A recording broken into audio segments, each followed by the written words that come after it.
សួស្តីបងប្អូនថ្ងៃនេះគឺនេះខ្ញុំចង់បង្ហាញបងប្អូនពីរបៀបភ្ជាប់រូតមាត់កាបូបបងប្អូន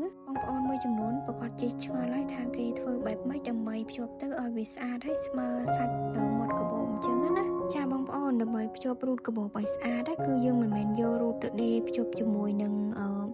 ផ្ទាំងមុខផ្ទាំងក្រោយតែម្ដងទេធ្វើអញ្ចឹងគឺកាបូបរបស់យើងចេញមកវាវែកមាត់វែកកអញ្ចឹងវាអត់ស្អាតទេអញ្ចឹងដើម្បីភ្ជាប់បានស្អាតគឺយើងនៅពេលដែលបងប្អូនចាក់រួចហើយអីហើយអស់ហើយអញ្ចឹងណាគឺបងប្អូនត្រូវយកទំនាប់មាត់កាបូបហ្នឹងយកមកភ្ជាប់ជាមួយនឹង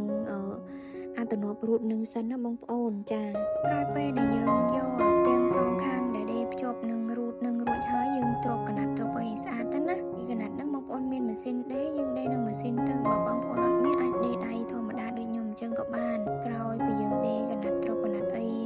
ជាមួយនឹងរូតរួចរាល់អស់ហើយបងប្អូនត្រូវយក